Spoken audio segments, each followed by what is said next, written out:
Om.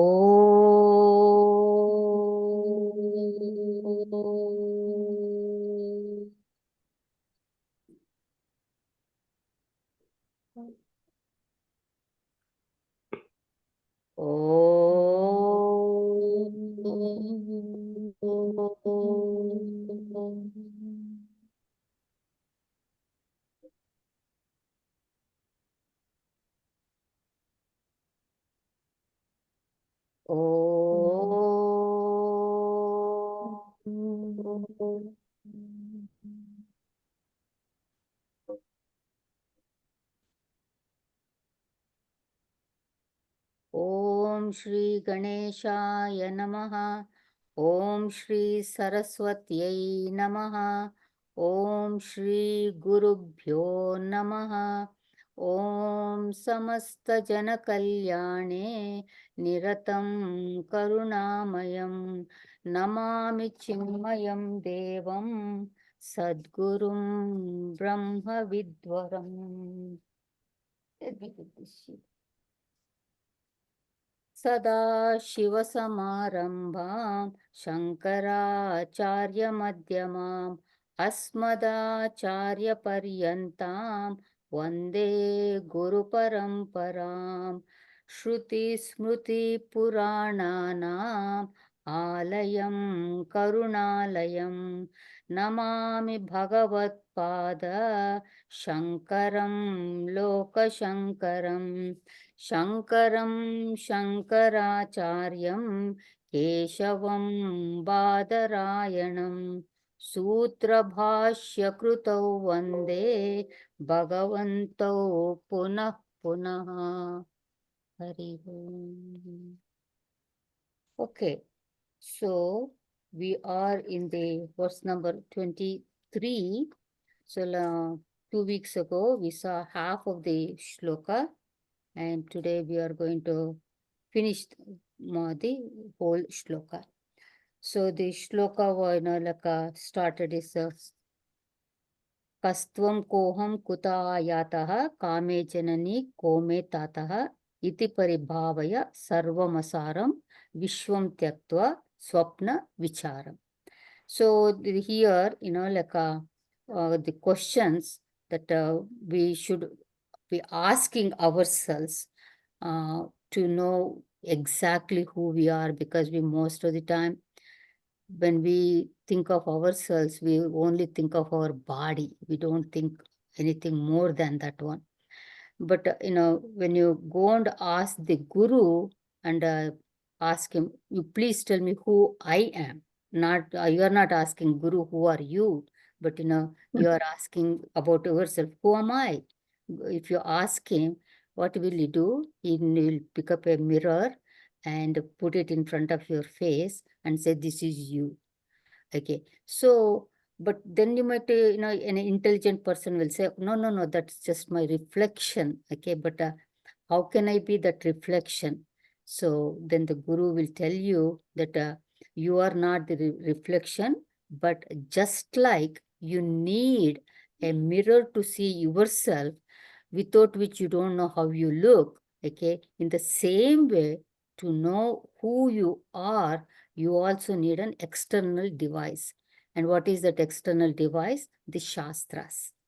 The Shastras alone can give the real identity of who we really are. So the Shastras play a very important role in our spiritual growth here.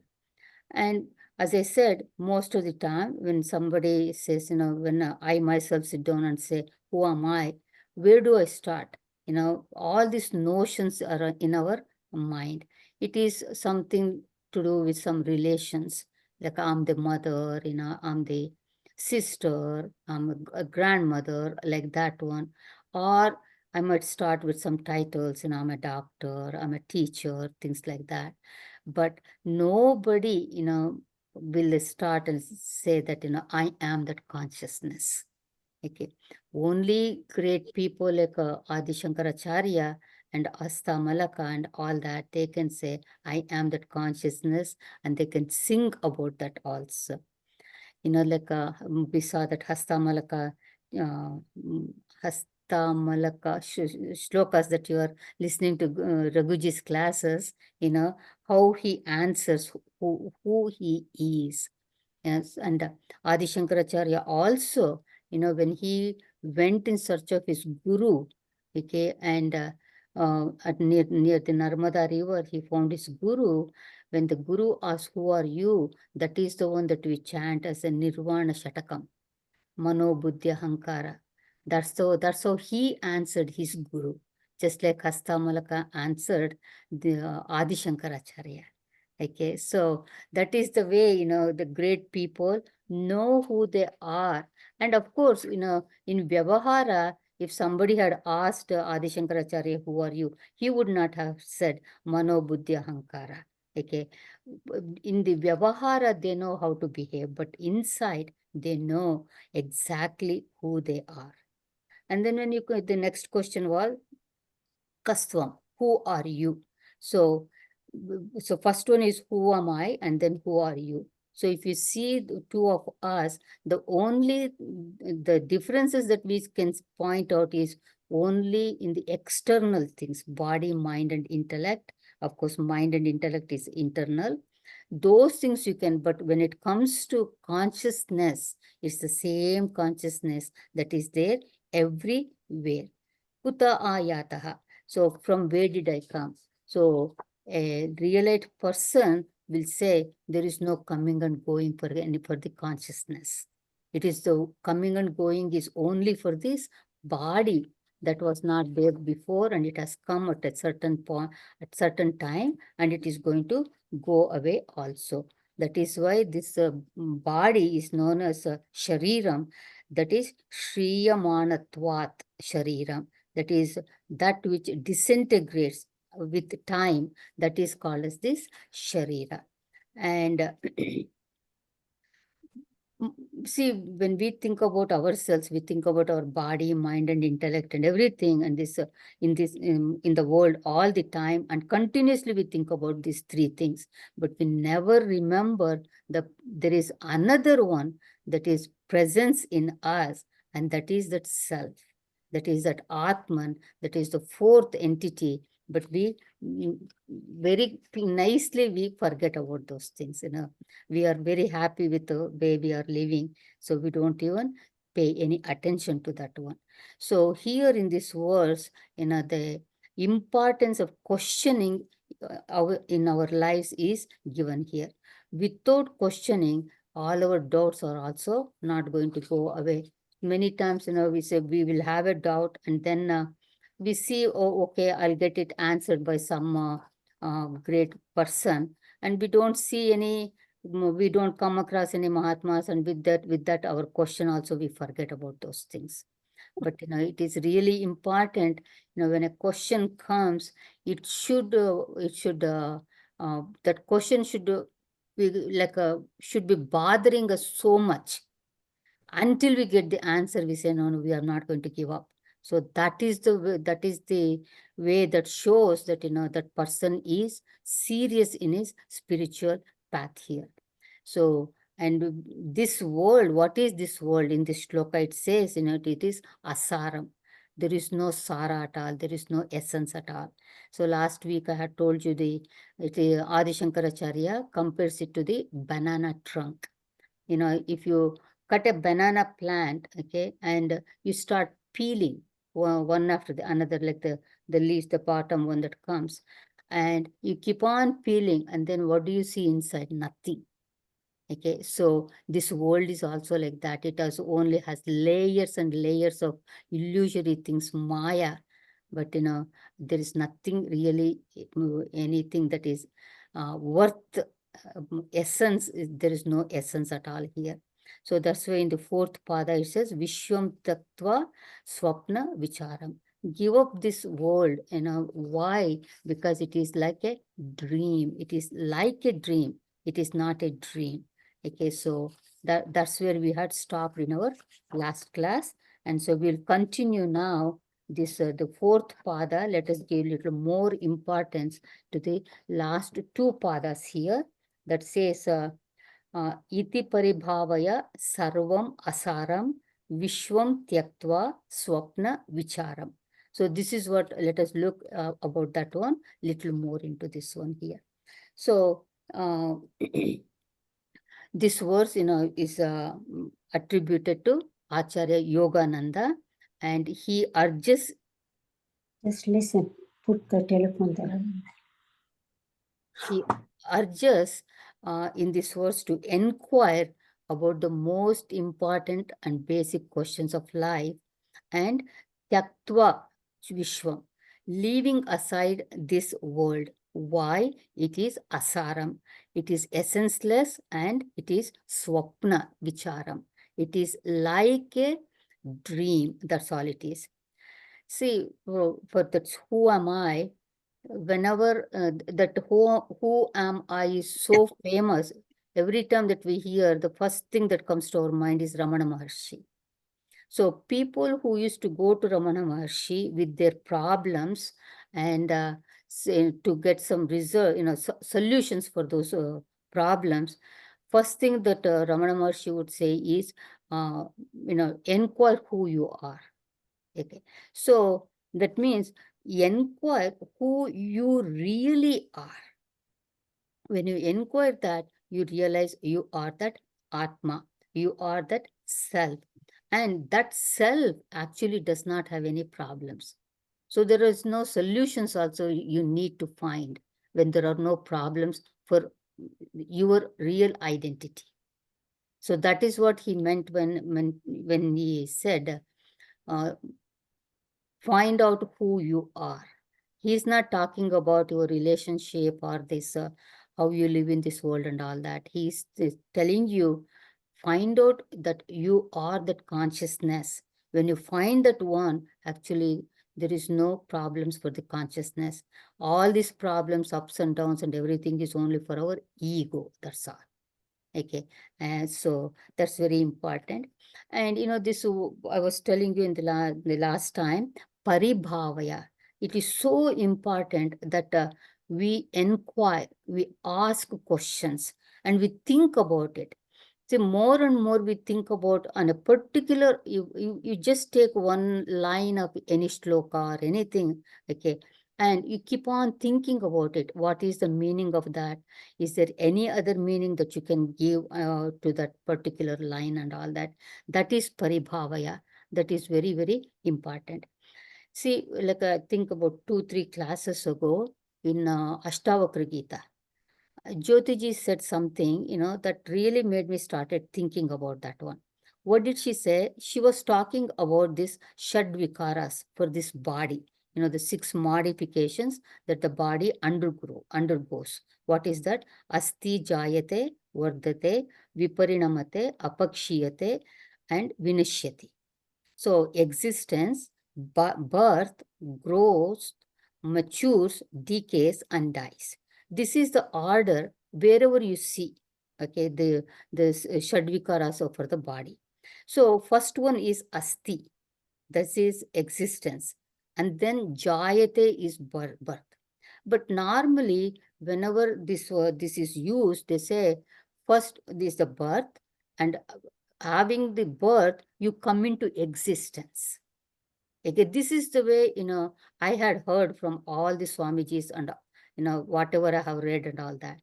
But it's interesting, as I said, as Jyotiji was talking about, and she said, it is not true. It is not like that. What it is first is asti, existence. You existed even before you were born. So you were there in an unmanifest existence, and then you manifested. So asti is that existence. You are not, it's not like birth and then after you came into existence. So that is when I was thinking, this is what you call it paribhavaya. You keep inquiring about a thing, something new might come. Okay, so it's really important that we think about the deeply on any of the aspects that we have a question also. So that will give lot of clarity in our mind there. So So if you see in all the Upanishads, we always see it is a conversation between a guru and a student. The student goes to the guru and he asks the question. Then the guru gives the knowledge. So unless you ask the question, your doubts is not going to be cleared at all. So now coming to this world, so Vishwam. So what is this world?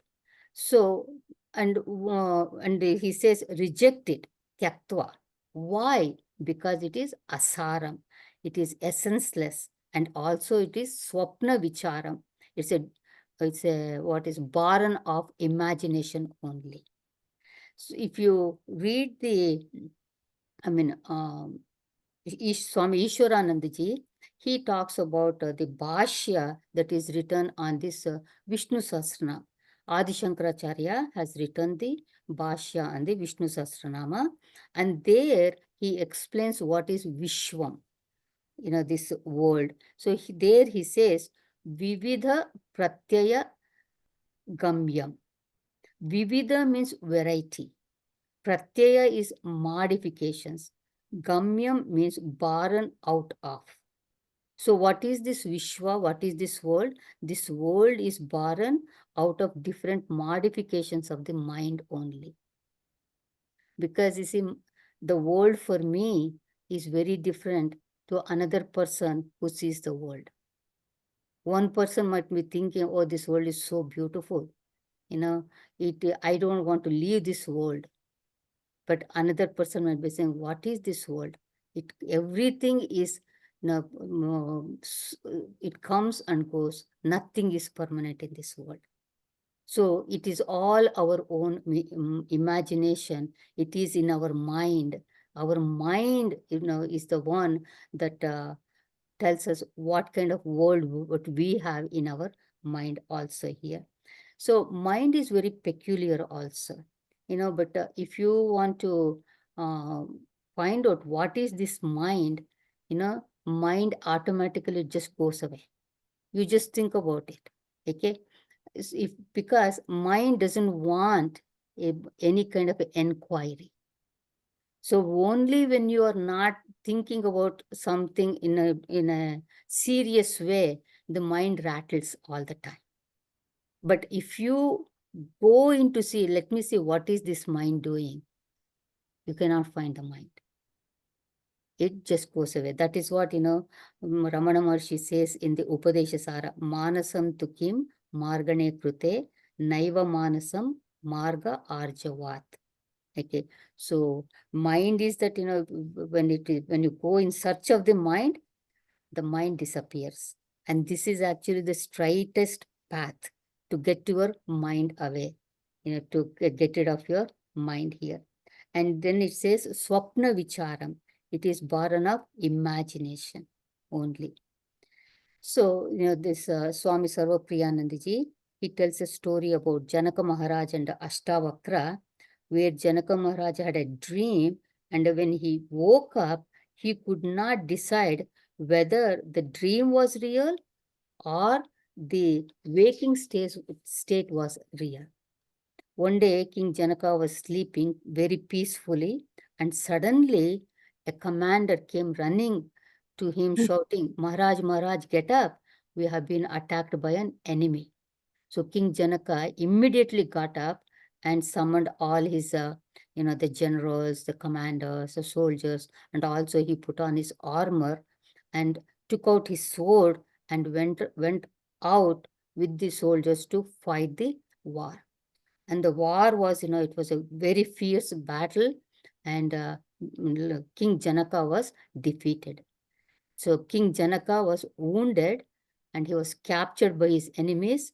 He was dragged before the enemy king, and the enemy king said to Janaka, now your kingdom is my kingdom now. But I'm not going to kill you, but I will exile you. So you get out of this kingdom.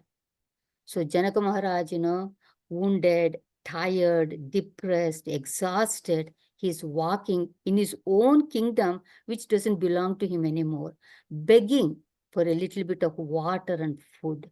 But people they close their doors. They don't come out to give anything. The people who loved their king so much, now they ignore him completely, because the king had said, anybody who gives food and water to Janaka, they will be punished. So they were very scared, and they would not, even come out to see him, and they would close the door. He was so exhausted. And after walking for 2 days, he comes to the end of his kingdom. So he enters the next kingdom, and he is looking for some water or some food, and he sees there is this dharmasala where they are giving them some khichdi to all the people. People have lined up, like poor people and beggars. They all have lined up to receive the food. So Janaka Maharaj goes and stands in the line. He is the last person, but he waits for his turn. And when he comes, when his turn comes there, and then he doesn't have anything to take the food also, he, he puts his hands in front, shaking hands, please give me some food. But that server, he says, I'm sorry, sir, all the food is over. And Janaka Maharaj says, please give me something, I'm dying. And the server shows the big pot where it was cooked. And Janaka Maharaj sees there is some food that was, like a burnt food that was sticking to that pot. So Janaka Maharaj says, please scrape that and give that to me. And so that server also feels bad. So he scrapes and gives it to him. And Janak Maharaj, he takes it in the trembling hands, and he comes to the side to eat. And he's just about to put it in his mouth. Then right at that time, a hawk dives down and knocks off the food from his hand. All the food is spilled over on the ground. And Janaka Maharaj is so exhausted, and he collapses on the floor, crying, alas, alas, and he started rolling on the ground. At that time, what happened? The guards heard the king crying. So they came inside, and they said, Maharaj, what happened? What happened? Why are you crying? Now King Janaka woke up, completely wet in sweat, because it was a dream. Okay, but since Janaka Maharaj had a very analytical mind, he started thinking, what is the truth? Was that the truth, or this the truth? So he asked the god, O such, ya a such. Is that the truth, or this is the truth? The god did not understand what he was asking, so he brought the minister. When the minister came, the same thing. The king Janaka asked, O such, ya a such. Minister thinks maybe the queen can put some sense to this king, so he brings the queen. Same thing. They bring the royal doctor, physician, the same thing. All he says is, O such, ya a such. And nobody could understand what he was asking, what is it that he was expecting as an answer. So next day, the whole town is thinking our king has gone mad. People are talking about in themselves, our king has gone nuts. There's nothing we can do about it. And on that day, Ashtavakra, he was walking in the kingdom. He listens to all the people talking, and then he realizes, okay, let me go and see what is happening to King Janaka. So he goes, and he sees that Janaka is sitting in the court on this magnificent throne with his queen, and the ministers and everybody is there. The ministers are trying to talk to him, but only thing that Janak Maharaj says is, O such, ya a such. So nobody understands, everybody is confused. What is it that we are going to do? At that time, Ashtavakra goes and he says, O king, how are you? So King Janaka replied again, O such, ya a such. So, no, as I said, no one had understood this question, but Ashtavakra Muni, he understood. And he asked the king,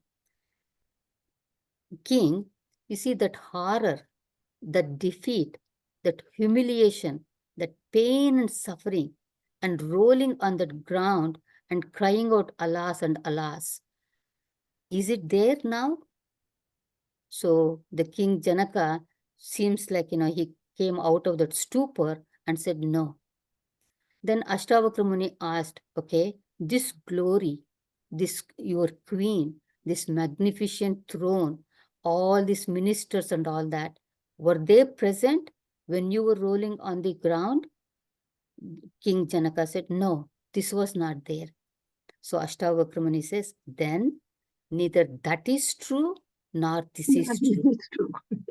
Yeah, na a such, na o such. Then Janaka Maharaj is horrified. So nothing is true, everything is false. So then Ashtavakra Muni says, King, when you were rolling in the dust, and that was a dream, but were you there to experience that? So king says, yes, I experienced. So Muni says, so you, the experiencer, was there. Yes, I was there. Okay, now that you have this queen, this magnificent throne and everything is here now. Were these things there? He says, no, it was not there. But you are here now, you are experiencing. So are you there? He says, yes, as an experiencer, yes.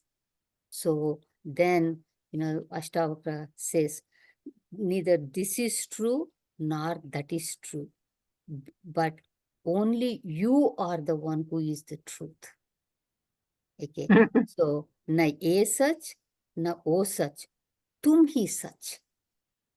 Okay, so when he says you are the truth, he's not talking about as King Janaka. He's talking about the consciousness. That is the only thing that is true. That wounded body rolling or this well-dressed king, okay, both cannot be true. And the same way, the mind of the defeated king and the mind of all this powerful king is also not true. But that awareness which experience that, and the same awareness experiencing now this one, they are unchanged. That awareness is unchanged, and that awareness is the truth. Tattvam Asi. That's what Ashtavakra tells King Janaka. So it's not only for King Janaka Tattvam Asi that refers to us also. Tattvamasi. We are that one. We are that undivided ocean of awareness, which is beyond death, beyond sorrow, beyond suffering, ever fulfilled. And we are that. So who are you?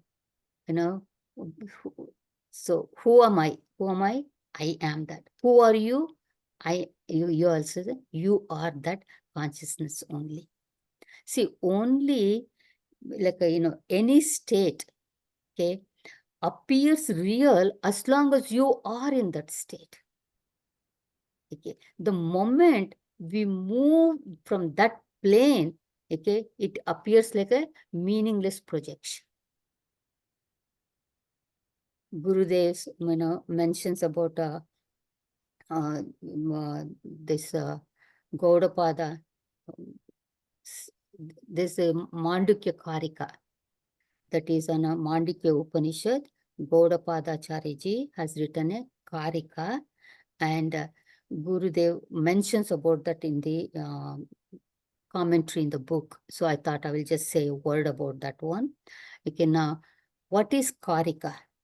See, we talk about Bhashya, we talk about Tippani, we talk about Karika, Tika, all this one.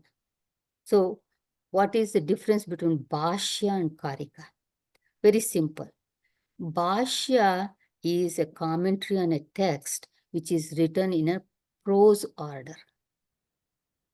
Karika is a commentary written on a text which is written in a verse order, like shlokas. So Gaudapadacharya has written a Karika and Mandukya Upanishad. It is called Mandukya Karika. Okay. There, he mentions, if you see this commentary, Gurudev has written here 4 words. It is Anumana, Pratigna, Hetu, Drushtanta, Upanayana, and Nigamana. Okay. So what is Pratigna? So Pratigna is the statement. And what is the statement here? The things seen in waking state is also illusory. That is the statement. Okay. Now, why do you say that one? Because they are seen. Okay. Tell me with an example. It is just like in the dream.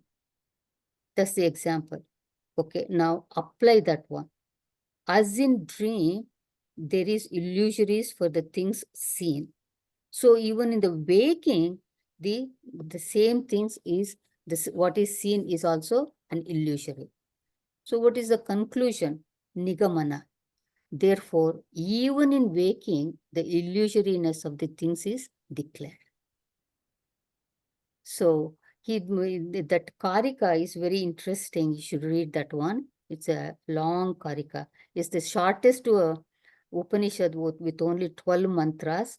But I think there is about in hundreds is the Karikas. I don't know exact number of verses that is there that Gaudapadacharya has written that one. So there he shows that, just like the dream is illusory, waking is also illusory. And he compares both of them. So here, that is what here the Acharya is telling, Swapnavat. Okay, this world is waking is also like a dream. Okay, it is illusory. And one of the reasons why we say illusory is anything that has a beginning and an end, like the dream world, okay, that is illusory. Same thing with the waking world also. So Swapna Vicharam, it is just a barren of imagination only. So that's why we say it is like a dream. Okay, but we don't say it is a dream. You see, in anything, you need 3 things: experience, the transaction, and the utility. Okay. For example, say experience. So what we experience in dream, we feel it as real. But on waking, we realize it is a dream. So we may have dreamt, like, I had 5 children in my dream and I was very, very happy. But when I wake up, I can't find that dream children after waking up. So that is called the experience. Okay, what is the transaction? Transaction, in dreams, all transactions happens. So for example, I might have gone to a restaurant, ate very good, and I tipped um, the the server also with a big tip. But when I wake up, I cannot find the dream money in my wallet. That is the transaction. So transactions are there. And the utility. What is the utility? Everything in the dream that we see is useful only in the dream. But when you wake up, there is no use at all. For example, when I go to sleep, I might keep a glass of water next to my bed. But when I'm thirsty in the dream, that water is not going to help me to quench my thirst. So same way, this world is also, we are experiencing, we are transacting, and there is utility also.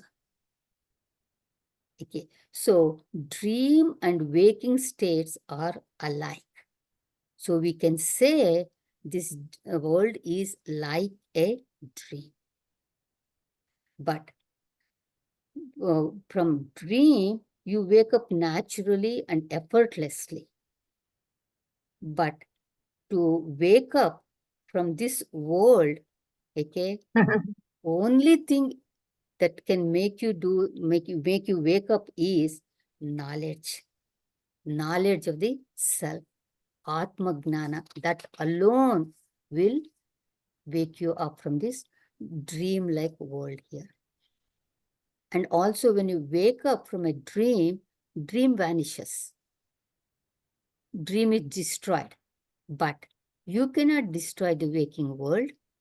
It still exists like a dream, swapnavat. But don't call it a dream though. So there is no reality to this world, but still it exists. Just like, we say the sky is blue. There is no blue color for the sky.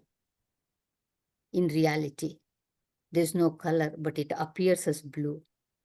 Same way this world, there is no reality to this world, but it appears. So here Gurudev writes, when things of the world are not understood as they are, they start playing their pranks upon the observer, and according to the observer's imaginations, the world becomes a caricature, at once vulgar and ugly, and exaggeration and lopsided magnification. Therefore, a spiritual student is advised in Vedanta to exhaustively and scientifically inquire about the subject in himself, paribhavaya. Okay, so that is very important. So what we need to know is the truth of a dreamer is waker. You all agree, right?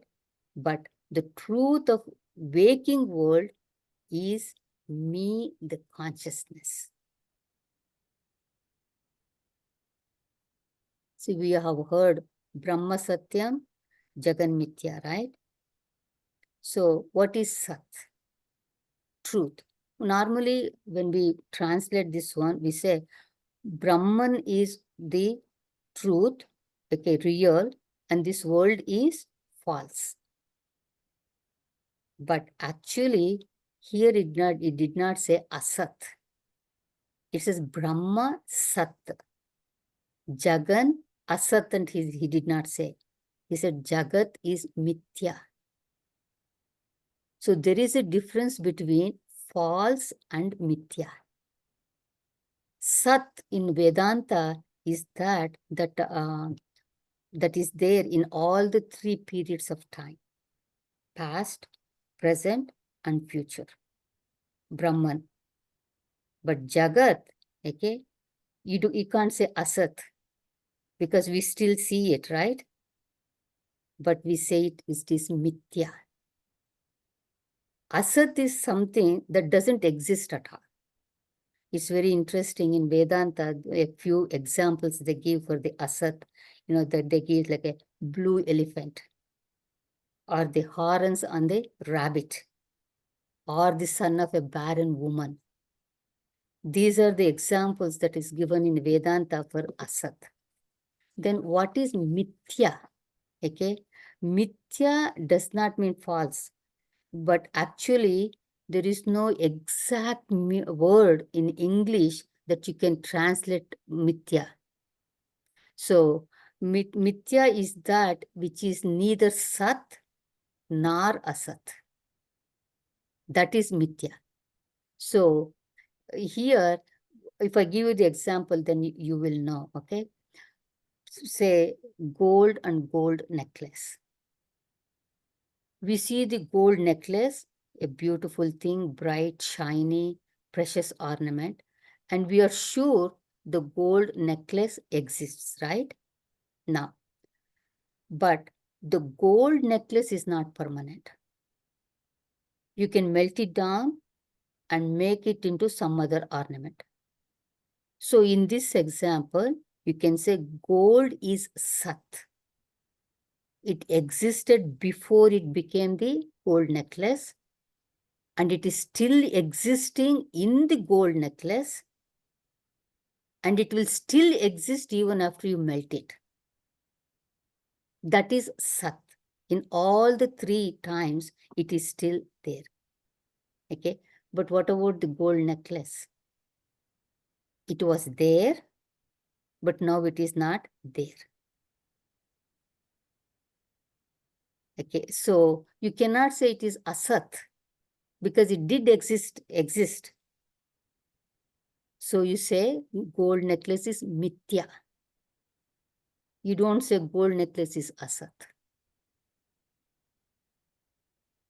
So when we say Jagat Mithya, it is neither Sat nor Asat. So this we have to understand, this that's why, when we use the words, not understanding like, oh, this world is a dream. It's not a dream. It is like a dream. So world is Mithya, but world is not Asat. That is very important. So for an enlightened person, okay, who has conviction that Brahma Satyam, Jagat Mithya, his heart is full of devotion. But in Vyavahara, but he understands he still has the duty to do it, duty to live in this world and behave like any other person, help anyone that he comes across at all that. But inside, he knows that this world is mithya. That's very important. So here also, as I said, the same way dream is mithya, it is created. It stays for some time and on waking, it gets destroyed. So waking world and dream world, both are mithya. Vishwam, Swapna, Vichara. So here, Acharya is urging us to realize the illusory and essence-less nature of the world and inquire into who am I? Who are you? From where I have come. One commentator very beautifully he said, no, it's not finding an answer to these questions, but it is questioning these questions. Think about that. Beautifully he said it. When he said it first, I didn't understand. Then I said, wow, it is so interesting. Okay. So when we say reality and real and all that, even in reality, has 3 standpoints. Absolute reality, no reality, and relative reality. Okay, another example I'll give you to explain these 3 terms. Say you went to a theater and there was this singer, so you enjoyed the concert a lot. It was the whole stadium was filled. No available seats were there. It was beautiful. So you had that experience. So the next day, say you go to the same stadium, you sit on the same seat that you sat the previous day, but there is no music going on or anything like that. So yesterday, it was absolute reality to you. Today, there is no reality. And your experience has become a relative reality. So cultivate this attitude of relative reality and live in this attitude that there's nothing is permanent. But actually what we do is we give this reality so much to this world. It's real. But actually, if we learn this relative reality, okay, If you start giving that one, then you will say that it is not permanent. But at the same time, I had that experience also.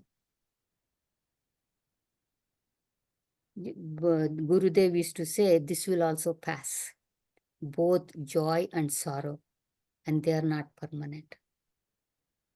So enjoy the moment, but don't get swept away by them. Khalil Gibran beautifully says, in the magnifying glass of man's eye, the world looks greater than it is. Because we give so much reality to that. And we give, as I said, we give reality more than it deserves. So we should learn to look at this world as it is. So for a man of realization, Brahma Satyam and Jagan Mithya.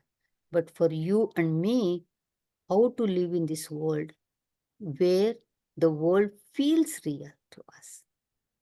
3 things, 3 points. Live a life of relative reality. Understand that nothing is permanent. Also, be, be confident one day I will reach that absolute reality, that Brahman. And we have to keep working at it. How? By Shravana, Manana, and Nididhyasana of the Shastra. So why we need the Shastra? In the beginning I said, the Guru shows the mirror. Why? Because just like we need an external device to see our own face, okay, we need the external device called the Shastra to realize who we are. So our Shastra will show us that we are not an insignificant, limited, incomplete, unfulfilled being. But Shastra shows to us that we are significant. We are that unlimited. We are complete. And we are that the fulfilled Atma. Actually, we are VIP. Very important person in our life. See, one time, King Janaka was told that you are Brahman and meditate on that one. So King Janaka sat down and started chanting, Aham Brahman, Aham Brahmasmi, Aham Brahmasmi. Loud. Ashtavakra Muni saw, and then he was sitting on a pedestal. He came down and sat next to King Janaka. And that these monks, they usually carry a stick and a kamandalu, right? So this Ashtavakra also came down, holding on to his kamandalu and the stick, sat next to King Janaka, and he started saying, Kamandalu is mine, stick is mine. This stick is mine, this kamandalu is mine. And he started shouting. So here Janak Maharaj is telling, Am Brahman, Aham Brahmasmi. And Ashtavakra is saying that, stick is mine, kamandalu is mine, stick is mine. So Janaka Maharaj, he got little disturbed. So he looked at the Muni and he said, oh, holy sage, what are you saying? This water pot is mine and the stick is mine. Who told you it is not yours? They are yours. Why are you shouting that? So Ashtavakra Muni looked at King Janaka and he said, who told you you are not Brahman? Why do you have to shout, I am Brahman, Aham Brahmasmi? So anyway, it's nice to hear this kind of stories. I'm sure it never happened, okay? But it's nice to remember that, we are that consciousness. Okay, so that is the most important thing. So spirituality is not a revolutionary thing. It's an evolution. It is not Kranti, but it is Vikasa. So you start your journey from wherever you are. Okay. See, there's Aparajitanandaji. He gives about 45 minutes of discourse about these gunas. And he says, when I said, start from wherever you are, all of us have gunas, sattva, rajas, and tamas. It's not that we have only one guna. We are in a different percentage, we have. This differs from person to person. So he says, starts with tamas. From tamas, you can become rajas, right? But he breaks it there. He says, you become tamasically rajasic, and then rajasically tamasic, and then rajas, and then rajasically sattvic, satvically rajasic. Like this, he gives about, I think, 7 or 8 different categories he gives. And he says, decide where you are, and from there you go up. I didn't want to spend 45 minutes explaining to you what is from tamas to tamasically rajasic, rajasically tamas, and all those things. You can figure it out for yourself. So it's very important to see where we really stand. And from there only we can start our spiritual journey. So these gunas, it makes a lot of difference. That's why in Bhagavad Gita also, Lord Krishna tells Arjuna, transcend all the 3 gunas and go beyond. Okay, so let us inquire about ourselves and see where we are. And from there, we have to go further. Kastvam koham kuta ayataha kame janani kome tataha iti paribhavaya sarvam asaram vishwam tyaktva swapna vicharam. So who am I? Who are you? From where you have come? Who is your mother? Who is your father? Iti paribhavaya. That word is very, very important. Paribhavaya. Inquire. Do vichara. Okay. Thus you inquire and realize this world is essenceless. Sarvam asaram. It is like a dream. Swapna vicharam. Reject it. Tyaktva. And become a jivan mukta here. It's not that, we need to deny all the relations in this world. Only thing we need to deny is, I'm not this body. That's all. That's the most important. You cannot live, without the society, without the people around us and all that. We have not reached that kind of a height where you can go to Himalayas and you don't need anybody. We are still in the baby steps of spiritual path. So we do need our family and all, but as I said, don't leave the relatives, but always remember that I am not this body. Deny that I am this body. That is the important thing. The one who has realized, realized for that person, actually everybody is a mother, everybody is a father. And so don't limit yourself to one body and get stuck there. So we are beyond this body limitations. So actually we saw this one already in the 11th verse where it says, Maya mayamidam akilam hitva brahma padam tvam pravisha viditva. So understanding all this is just Maya, you enter that Brahma Swarupa. So understand this world does not exist. What exists is your own true self. The consciousness or the self or the Atma or the truth, whatever you want to call. And what is this consciousness? In Amrita Bindu Upanishad, the last shloka tells what is this consciousness. It says, Sarva Bhutadivasam Yat Bhuteshu cha Vasati api Sarvanugraha Katvena Tat Asmi Aham Vasudevaha. Tat Asmi aham vasudeva iti. So sarva bhutadi vasam. I am that one which is the abode of all beings. And then yat bhuteshu cha vasati api. And also who lives in all beings. Sarvanugraha katvena. By being gracious to all. Tat asmi, I am that. Aham Vasudeva, I am that Vasudeva. So here, Vasudeva doesn't mean Lord Krishna. Okay, here, Vas is to live. And Adhivasa means residence, abode. So I live in everyone, and that is that consciousness. And what is that self? What is that Atma? The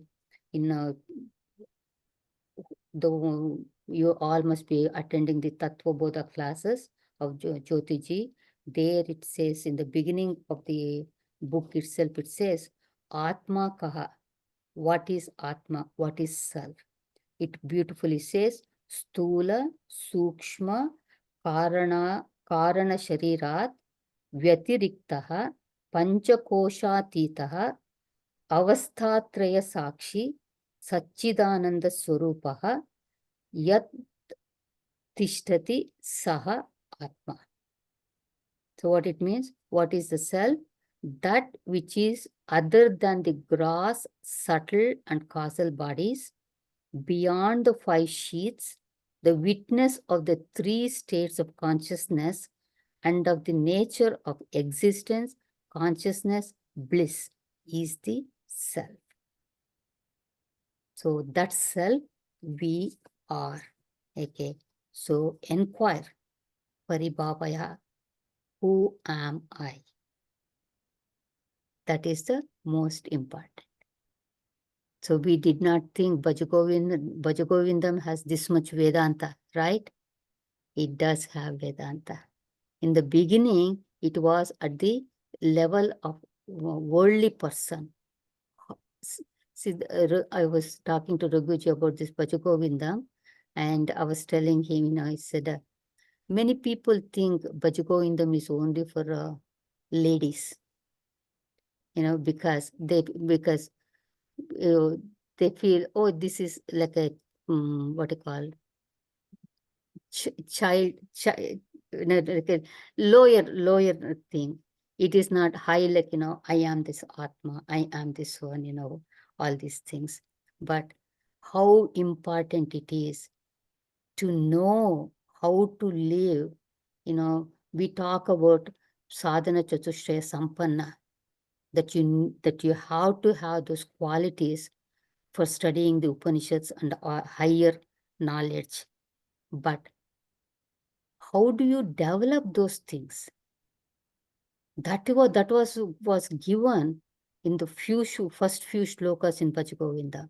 How to develop vairagya, how to towards the family, towards the money, towards this body, and our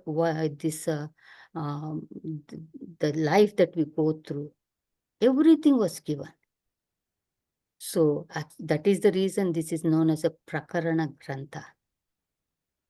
Okay, so for me, I love these small Prakarana Granthas more than the Upanishads and all that, because I feel these are the ones, the basic things. If you don't have that basic qualities, Viveka, Vairagya, Shama, Dhamma, all that thing, we are not a qualified student for higher studies. So anyway, I just wanted to share with you. So I hope, I did not bore you in the last class and this class because of the so much Vedanta was there. Okay. So I hope we all keep doing that. Paribhavaya, inquire, and keep inquiring. Okay. Thank you.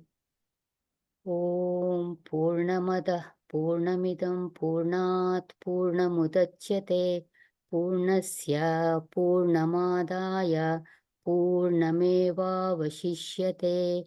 Om Shanti Shanti Shanti. Harihi Om Shri Gurubhyo Namaha. Harihi Om. Okay, don't log off. I got one thing to tell you. Okay.